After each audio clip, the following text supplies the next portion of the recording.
Salut, aujourd'hui les questions d'installer le service FreeRadius sur pfSense.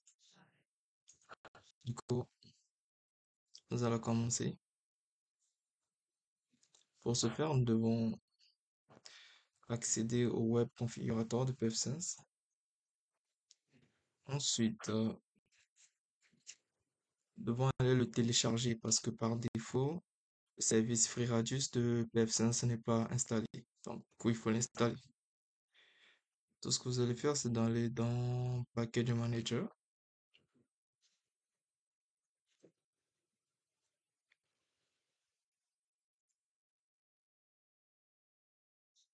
Et là, vous pouvez voir qu'il n'y a aucun paquet qui a été installé. Donc là, je vais dans Available Package. Là, il y a une barre de recherche. Avec ça, je vais chercher mon fameux FreeRadius. Donc du coup, j'écris juste Radius.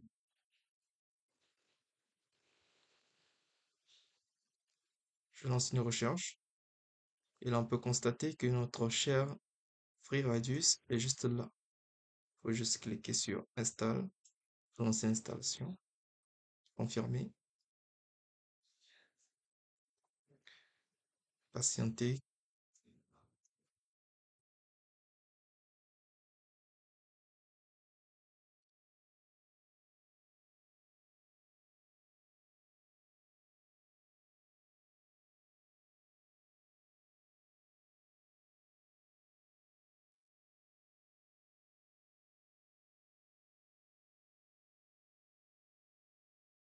Bientôt terminé. Et voilà, l'installation a été faite. Donc, nous pouvons vérifier s'il a été bel et bien installé. Du coup, il faut juste cliquer sur Service. Et là, on trouve notre cher FreeRadius installé. On peut le vérifier aussi ici pour voir quels sont les paquets qui ont été installés. Et on voit notre tout premier paquet installé qui est celui de FreeRadius, le service FreeRadius. Bon, maintenant que FreeRadius a été installé, il va falloir le configurer.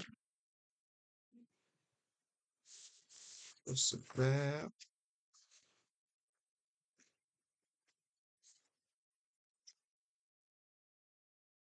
Bon, nous allons devoir commencer par le service FreeRadius.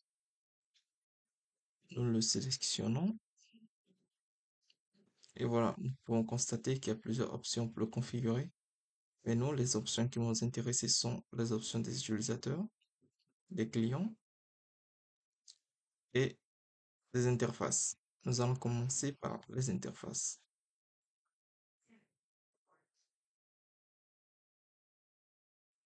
Voilà. Nous allons configurer les trois interfaces du pfSense sur des ports d'écoute différents.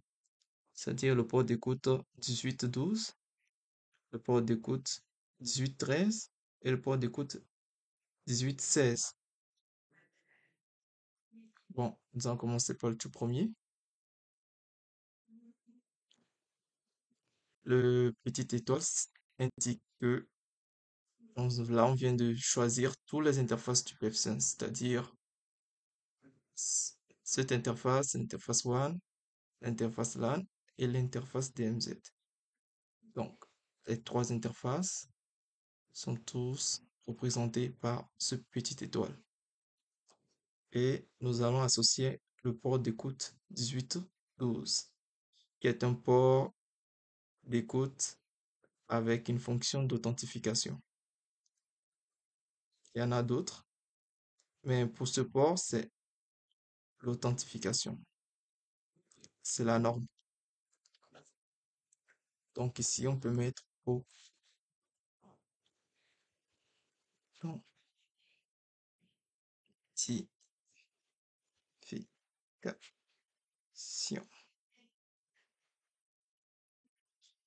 FreeRadius.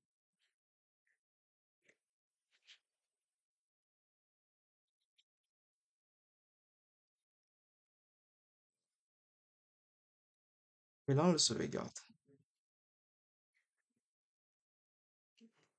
Et nous allons procéder de la même façon pour les autres ports d'écoute. Le prochain port d'écoute sera le port d'écoute 1813. C'est un port d'écoute de comptabilité. Bien sûr, on va l'assigner à toutes les interfaces et on va spécifier la comptabilité ou accounting en anglais. Et on l'écrit dans la description.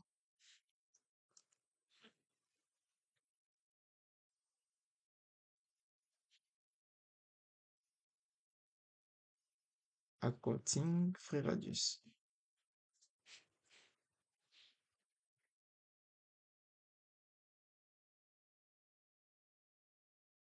Voilà. Et on ajoute un troisième port, le port 1816, qui sera le port d'écoute pour le statut.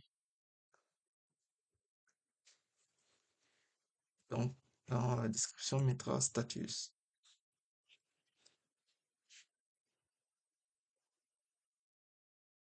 Free Radius.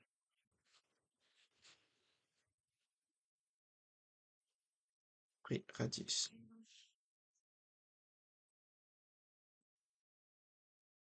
Et voilà. Pour ceux qui ne comprennent pas le accounting, l'authentification, le status, je vais mettre un peu d'éclaircissement. L'authentification, c'est quand l'utilisateur s'authentifie. Donc, c'est par ce port que les requêtes vont être envoyées. Ce sera sur le port d'écoute du service FreeRadius 1812. Pour la comptabilité, bah, la comptabilité, on verra des requêtes de toutes les actions qui ont été faites via le service FreeRadius. Et le statut, ça sera juste,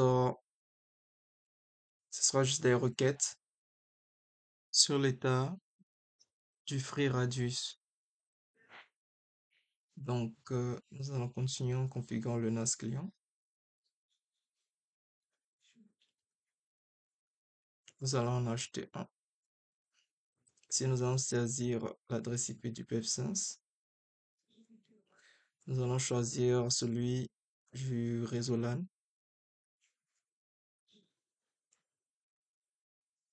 Ça fera le 192.168.130.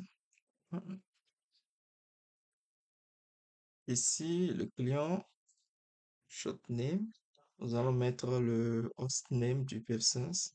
C'est PF5.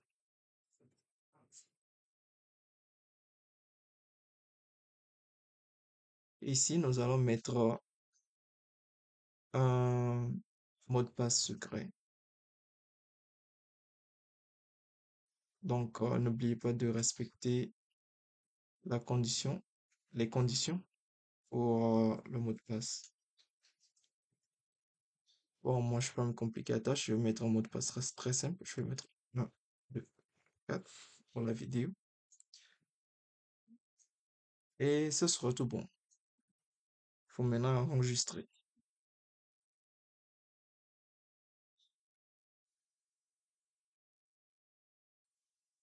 Enregistrer comme ça, encore si j'oublie. Et voilà, nous allons configurer le NAS client. Et nous allons maintenant ajouter un nouvel utilisateur.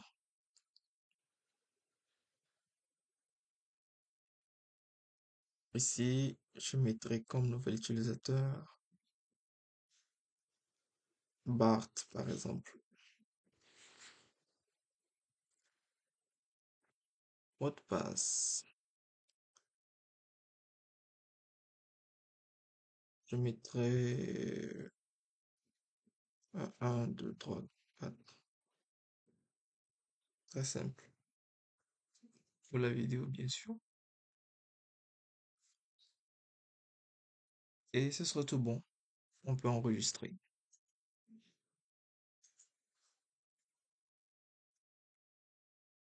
Voilà.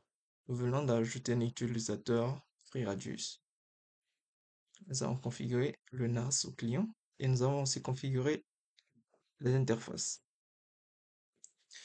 Maintenant que tout ça a été fait, nous allons faire un test. Si tout ceci fonctionne. Pour ça, il faut aller dans Diagnostic, sélectionner Authentication, changer Local Database par... Ah, nous n'avons pas notre FreeRadius ici. Normalement, si j'ai bien configuré FreeRadius, je dois l'avoir ici comme service d'authentification. S'il n'est pas là, c'est que j'ai pas configuré le service d'authentification. Du coup, nous allons alors aller en configurer une. Nous allons aller dans User Manager du système. Et là, on peut constater qu'il y a Authentification Server. On entre. Là, on peut apercevoir le local database qu'on avait aperçu tantôt. Et là, on va ajouter à nouveau celui du FreeRadius. Donc, le nom descriptif, ce sera FreeRadius.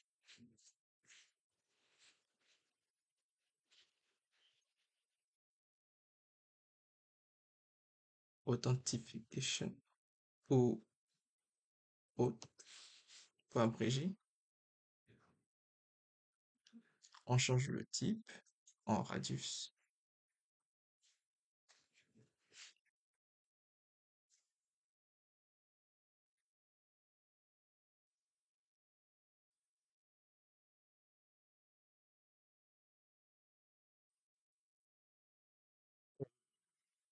Cool. Le protocole, on le laisse, on le change pas.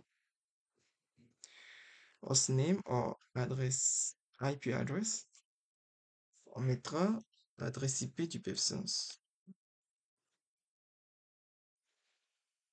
192.508.130. Le shared secret, si vous vous souvenez bien, dans les configurations du service FreeRadius, on avait mis 1, 2, 3, 4 comme mot de passe secret. Donc, on va le remettre là.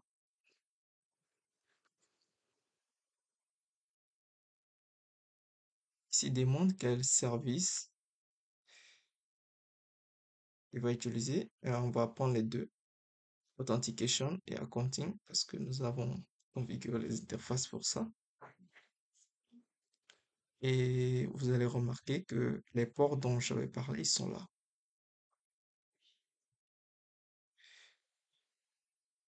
Ici, nous allons plutôt sélectionner le réseau LAN.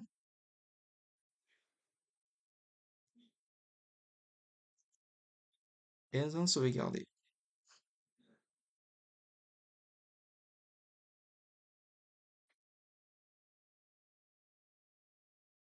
Voilà, nous avons fini de configurer le serveur d'authentification.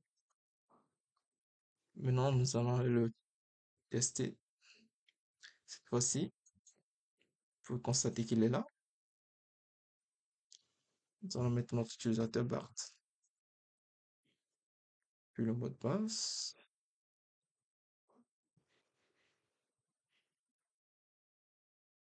Et voilà, BART s'est authentifié sans problème. Ce qui veut dire que sur les configurations que nous avons fait jusque-là, fonctionne. Voilà comment configurer FreeRadius et son service d'authentification.